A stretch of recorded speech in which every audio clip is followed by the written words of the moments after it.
yang ditentukan oleh waktunya, sedangkan mikot makan itu mikot yang ditentukan oleh tempatnya. Jadi misalnya kalau mikot zaman itu seseorang melakukan haji itu masuk itu mulai berapa tanggal mulai Syawal Dzulqa'dah Syawal Dzulqa'dah sampai tanggal 10 sama Dzulhijjah, tanggal persisnya saya lupa.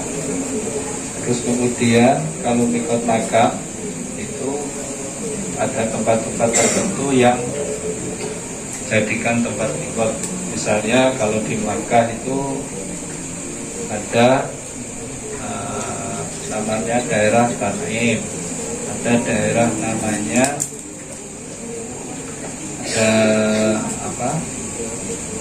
Tan'im, ada Hudaybiyah, macam-macam, ada 4 tempat ya. Jadi kalau misalnya kita mau umroh itu harus keluar dulu. Kalau kayak saya misalnya yang mukim di sana, yang di mukim di Mekah, jadi kalau mau umroh itu harus keluar dulu dari tanah haram ya, keluar dari tanah haram, kemudian pakai ihram, terus mikot ya. Mikot itu mengambil biasanya dari Tan'im itu. Tan'im itu nama daerah yang menjadi batas tanah haram dan tanah halal. Jadi kalau kita mau umroh itu harus keluar dulu dari tanah haram. Dan di Tan'im itu ada masjid sebagai penanda. Itu namanya masjidnya Masjid Sayyidah Aisyah. Jadi dulu ceritanya Sayyidah Aisyah kalau mau ihram itu dari situ.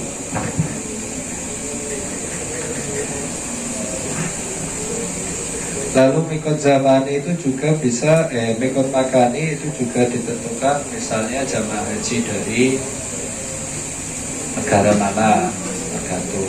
Kalau misalnya Indonesia itu mikotnya dari Yulamlam, ada daerah namanya Yulamlam itu sebelum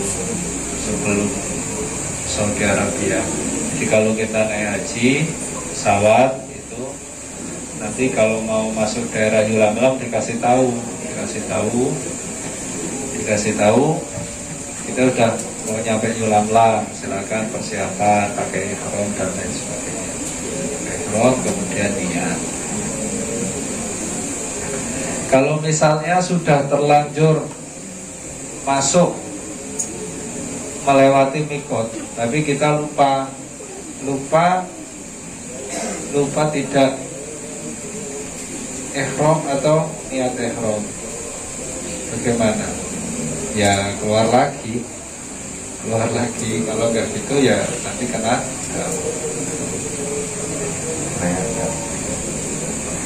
keluar lagi dari tanah haram itu, kemudian kita mengambil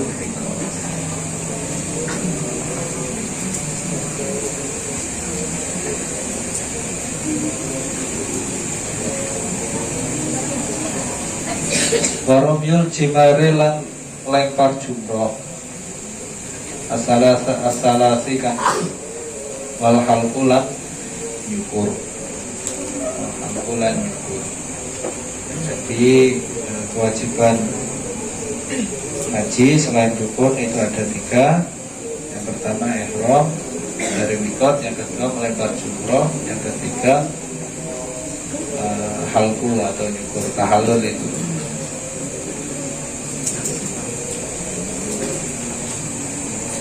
Jadi sedikit-sedikitnya tahallul itu 3 helai rambut, 3 helai rambut kepala, paling sedikit-sedikitnya. Jadi kalau misalnya ragu ya dia nilai telur suat langsung putih beres ya.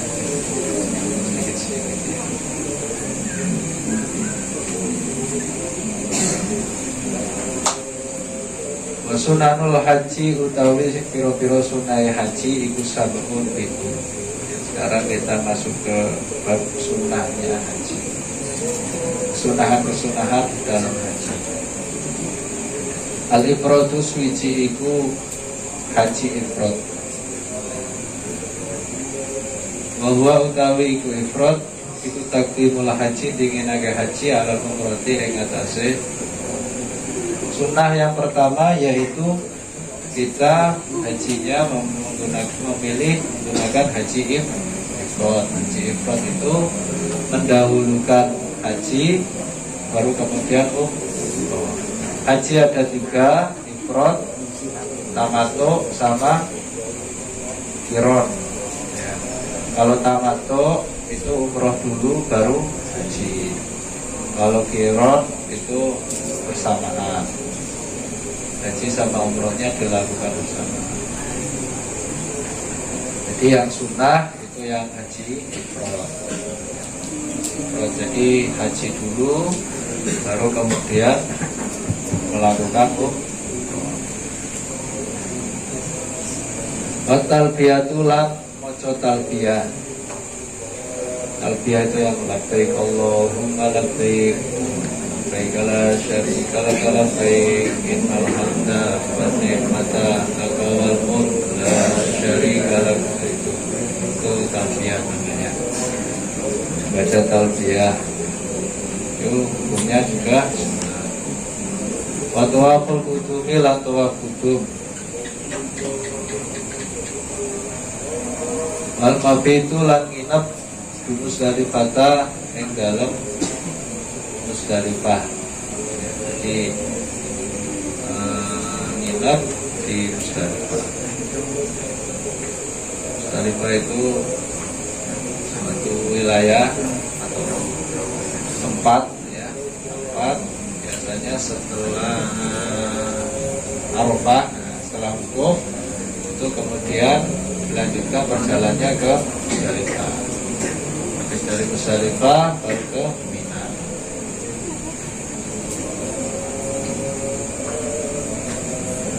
Wa rakaatu tawafi lan salat 2 rakaat tawaf. Salat 2 rakaat tawaf. Ya, jadi setelah tawaf itu disunnahkan salat 2 rakaat. Salat 2 rakaatnya di mana? Di belakang makom Ibrahim. Makom Ibrahim itu bukan kuburannya Nabi Ibrahim, bukan ya. Tapi di dekatnya Ka'bah itu kalau sampai pernah lihat gambar atau di video itu kan ada yang kayak kuning-kuning di depannya pintu Ka'bah. Di depannya pintu Ka'bah ya, itu ada kayak apa yang ngaran ini? Ada semacam tugu kecil lah ya, bukan tugu ya. Itu tingginya sekitar 2 meteran kurang lebih. 2 sampai 3 meter lah kurang lebih. Dan di situ ada tempatnya batu apa yang dipakai Nabi Ibrahim ketika membangun Ka'bah. Batunya itu ngecap bentuk kaki gitu, bentuk kaki. Nah itu yang di dalam, nah itu ditaruh situ terus dikasih kerobong warna kuning kuning emas gitu. Itu yang disebut makom Ibrahim. Jadi bukan makamnya Nabi Ibrahim. Kalau makamnya Nabi Ibrahim di mana? Di Kedendong. Di mana? Di Palestina kalau nggak salah ya. Ya di Palestina. Dicek aja. Palestina kalau makamnya Nabi Ibrahim. Nah itu terus kemudian kita sholat di belakangnya makom Ibrahim. Jadi Ka'bah, misalnya Ka'bah ini, terus ini makom Ibrahim, ini pintu Ka'bah di sini ya, ini terus kita sholatnya di sini, belakangnya sini. Kalau misalnya nggak bisa sholat di sini, nah biasanya itu kalau musim haji itu kan sama rame. Nah di sini itu di saking penuhnya itu dibatasi sama polisi-polisi itu, sama askar-askar itu. polisi-polisi yang jaga di Masjidil Haram itu dibatasi. Jadi kalau sudah penuh nggak boleh sholat di situ. Jadi harus nyari tempat lain. Apakah boleh? Boleh, tetap sunnah. Selama masih berada di area Masjidil Haram itu masih terhitung sunnah.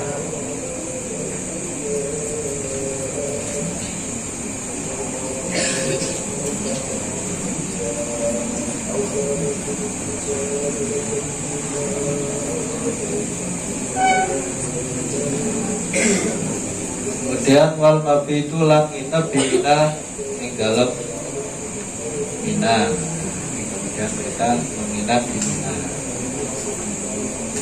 Mina itu yang ada tenda-tenda putih itu setelah apa kita bukannya di Arafah ya, lain tempat lagi, ini di namanya Mina. Kita nginep di Mina, kemudian setelah itu besoknya melakukan apa? Sekaligus melakukan lebar jumroh yang pertama, yaitu disebut jumroh akobah yang pertama. Terus kemudian setelah melakukan jumroh akobah kita kembali ke penginapan di Mina lagi, nginep lagi, terus besok jalan jumroh lagi, begitu sampai 2 hari terus. Tergantung nafar awal atau nafar sani. Kalau nafar awal itu cuma 2 malam, kalau nafar sani 3 malam di Mina. Wa tawaful wada'i lan tawaf wada'. Tawaf wada' itu tawaf perpisahan. Jadi setelah selesai haji kita mau pulang ke Indonesia, ya itu disunahkan melakukan tawaf wada. Tidak hanya ketika haji saja, misalnya umroh atau kita mukim di sana di Mekah, itu juga disunahkan untuk melakukan tawaf wada. Kalau mau keluar Mekah atau mau keluar Mekah, entah itu haji atau bukan haji, yaitu disunahkan melakukan tawaf wada.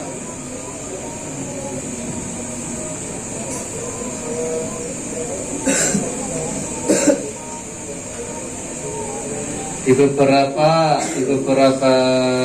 kitab ya, di beberapa kitab itu tawaf wada itu ada yang mewajibkan ya, di beberapa kitab ada yang mewajibkan, tapi kalau di takrib ini dihukumi sunnah.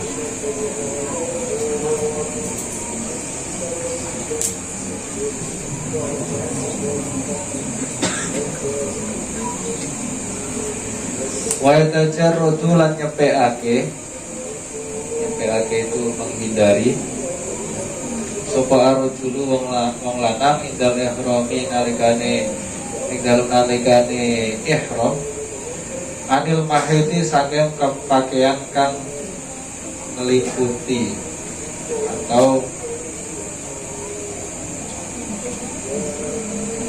pakaian yang dijahit, pakaian yang terjahit. Jadi ketika bagi laki-laki ketika ihram itu dilarang menggunakan pakaian yang berjahit, nggak oleh dengan kelambi gini, atau pakai celana, atau pakai dalemat, ya, tempak, nah itu. Wayal basulan nganggu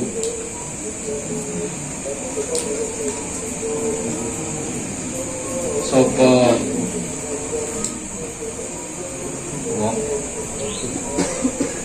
wayal basulan nganggu sopo rojul izaron ing sarung utawa jarit waridaan lan selendang abiyadu ini kang putih karuni. Jadi bagi laki-laki disunahkan memakai ketika ihram itu, kain ihramnya itu memakai sarung atau selendang yang berwarna putih ya kayak kain ihram sekarang itu loh ya, kayak gitu, itu sudah sunnah. Kalau pakai yang berwarna boleh apa tidak? Boleh. Tapi yo terus lucu sama kayak wasi-wasi yang ngomong. Terus CJDW misalnya kayak warna abang. Oh, hijau. Lucu nanti. Lihatnya putih hijau dewe.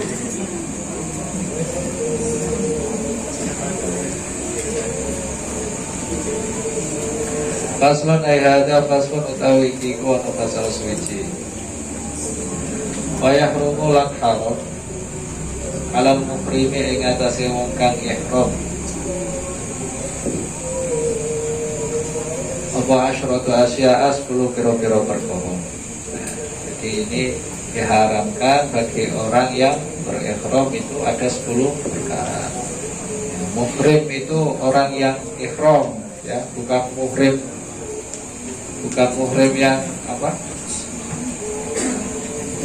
Biasanya kan bukan muhrim. Nah, itu salah itu. Yang benar mahram, ya, bukan mahram. Bukan mahram itu yang bukan yang biasanya wong ngomong bukan muhrim itu macam orang nganggukan ihram. Ya memang gak muhrim. Ya gitu ya. Jadi muhrim itu artinya orang yang memakai ihram, pakaian ihram.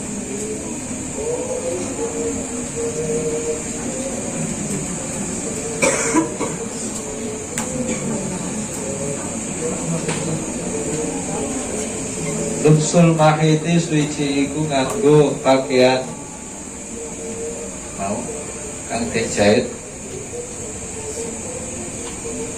Batal titurok silan nutupi sirah minarojuli saking wong lanang.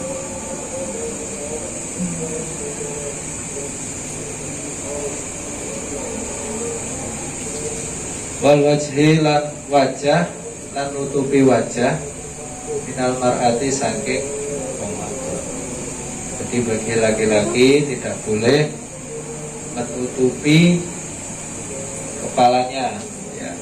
Misalnya pakai topi atau ketika ihram itu nggak boleh menutupi kepalanya. Tegese tutupi sing pokoknya sirahe gak ketok, nemplek gini ya. Pakai topi atau pakai kopiah itu tidak boleh, ya. Di kopiah atau apa saja. Kalau pakai payung gimana? Boleh kalau pakai payung. Ada payungan. Ini yang penting itu dia tidak apa nemplek di sirah dan tidak menutupi sirah. Sedangkan bagi perempuan itu nggak boleh menutupi wajah, ya, oleh pakai cadar gitu lah. Nah, boleh menutupi wajah. Kalau sekarang zaman corona ini, nah itu malah disuruh pakai masker. Nah, itu gimana? Nah, kalau masker ini dikiaskan dengan sama dengan pakai gelang, pakai jam gitu. Jadi masker itu dikiaskannya sama dengan itu. Jadi tidak termasuk hal-hal yang yang ini tadi yang tahtitul wajhi atau tahtitul roksi. Di masker itu dikiaskan sama dengan pakai gelang, jam atau aksesoris apa gitu. Kalau haji kan pakai gelang gitu, ya kan? Pakai gelang.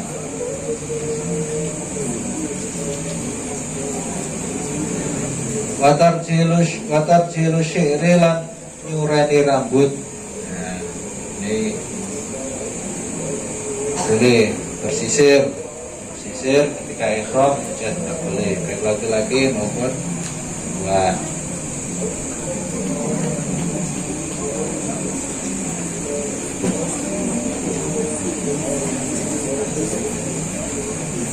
Wahal puhu, iya, tadi. Wahal puhu lan apa tadi? Ukur rambut itu tadi, itu juga tidak boleh. Wataklimul adfari lan ngetoi kuku, motong kuku itu juga tidak boleh ketika ihram.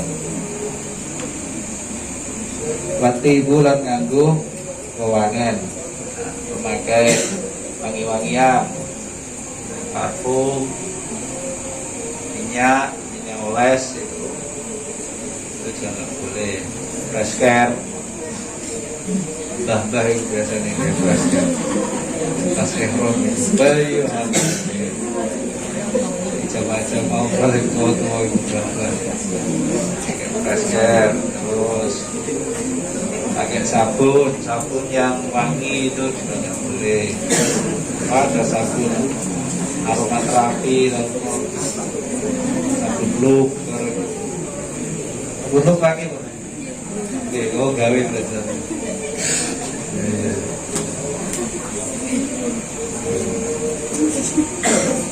Tapi kalau memakainya sebelum ihram, sebelum niat ihram itu boleh. Durungi zakat itu disunahkan. Misalnya sebelum niat pakai ihram dulu, pakaian ihram, terus durungi niat nganggo minyak wangi sih, nganggo minyak wangi. Ya itu malah disunahkan. Tapi setelah niat, nah itu tidak boleh. Boleh pakai wangi. Bapak terus soidilan mateni hewan buruan. Waktu nikah hilang akad nikah, wal mulan jima wal mubasyarati lan bersentuhan kulit. Mubasyarati itu bersentuhan kulit. Jadi misalnya suami istri haji pakai ihram terus demek-demekan bisyahwatin lawan syahwat, demek-demekan dadak syahwat, nah, itu juga tidak boleh. Jika syahwat ya orang Wafi jami dzalika lan iku tetep ing dalem mengkono-mengkono sekabehane asyratu asya al-fidyatu utawi fidyah illa akdun nikahi kecuali akad nikah. Jadi jika kesemuanya itu dilanggar maka dia harus membayar fidyah kecuali akdun nikah, kecuali yang akad nikah. Jadi jika 10 perkara itu tadi dilanggar maka dia wajib membayar fidyah. Nah, wajib membayar fidyah kecuali yang akad nikah. Fainahu mongko sak temene akdun nikah iku layan akidu ora sah apa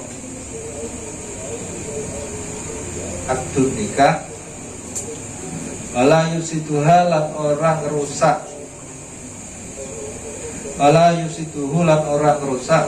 apa haji nikah.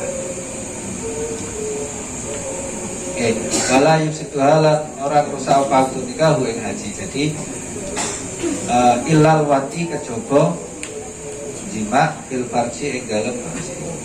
Jadi akad nikah itu tidak merusak hajinya.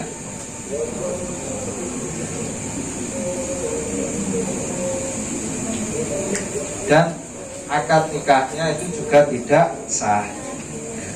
Jadi ketika berstatus muhrim, ya, orang yang ihram, kok dia melakukan akad nikah, nah, itu akad nikahnya tidak sah. Tapi hajinya juga tidak rusak. Jadi hajinya tidak rusak. Kecuali jima. Nah, kalau jima itu apa?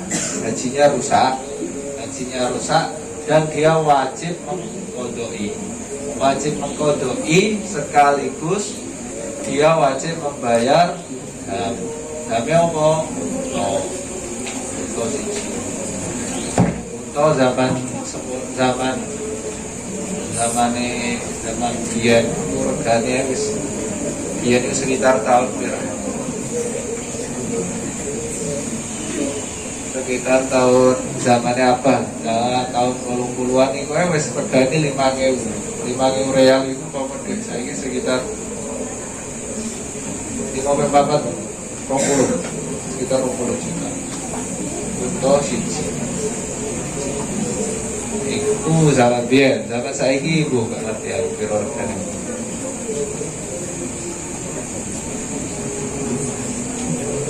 Sing jelas gue tekan 20 juta. Wala yakhruju lan ora metu sapa wong minhu saking haji bil fasadi sebab rusak. Jadi meskipun hajinya itu sudah rusak, dia tetap harus melanjutkan hajinya. Tetap melakukan. Jadi misalnya petang-petang wis rusak terus gak lapo-lapo ya gak terus rukune dan lain sebagainya, enggak. Dia harus tetap melaksanakan itu semua kewajiban-kewajiban haji dan seterusnya. Jadi sangat berbahaya ya, sangat beresiko tinggi jika ketika haji kita melakukan jima dengan istri atau suami. Wis wajib modok bisa bayar untuk mantap. Waman utawi sapane wong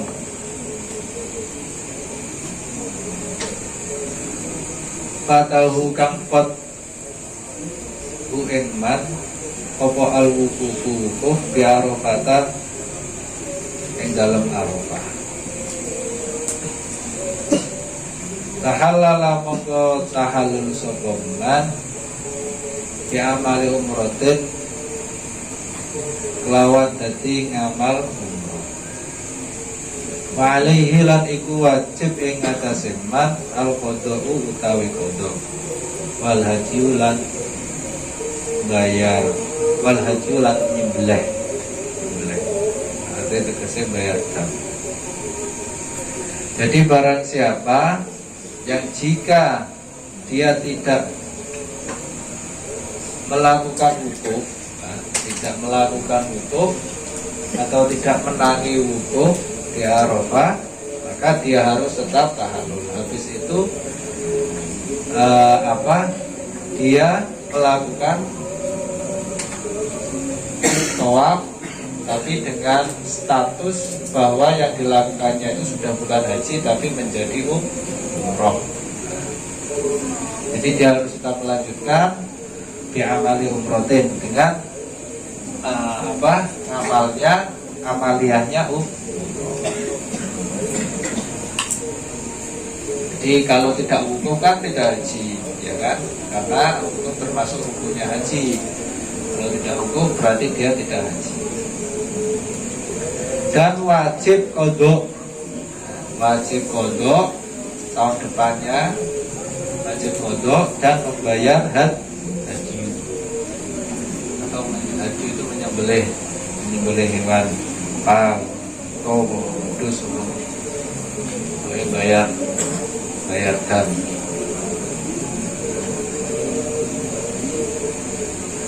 Waman utawi sapane wong tarokakan tinggal sapa man ruknan ing rukun lam yahilla mongko ora halal sapa man min ihramihi saking pira-pira ihram. Hatta yati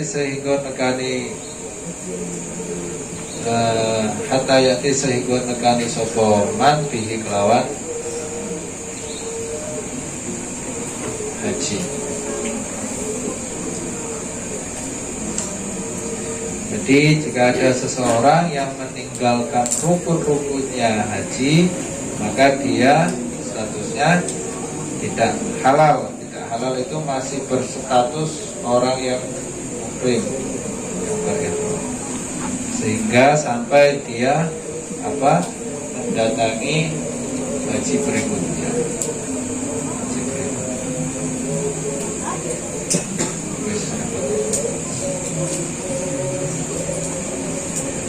Waman utawi sapane wong taroka kan tinggal sapa man wajiban ing wajib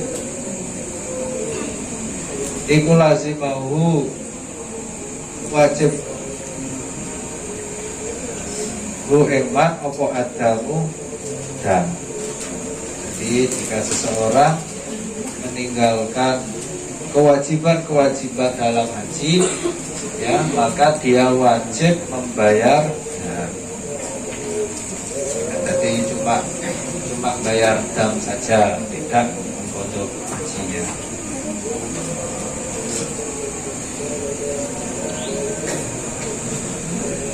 Paman utawi sapane wong taroka kang ninggal sapa man apa sunnatul sunnat,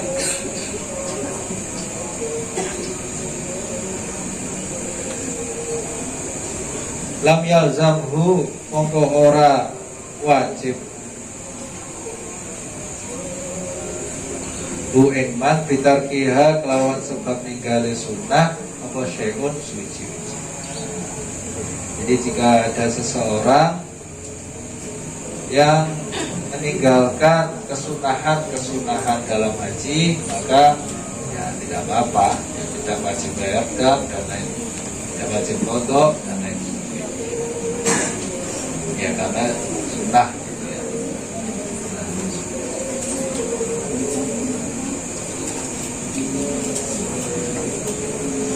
Faslun wa tamau wallahu a'lam.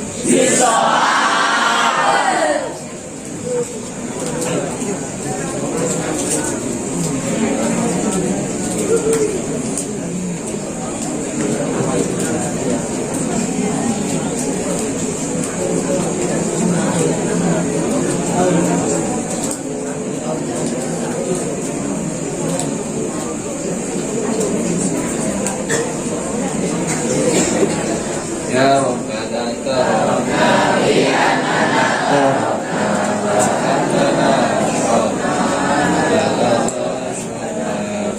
alaina tawbana kulli hawla wasturlana rabbi amin rohani rabbi halidina rabbi amalina wa ali wa kitani wa sa'iri ulidani mahabba awti tawsuka wal muslimin amina wa asma fatawatu dahanna labi kisabi minna il mustafa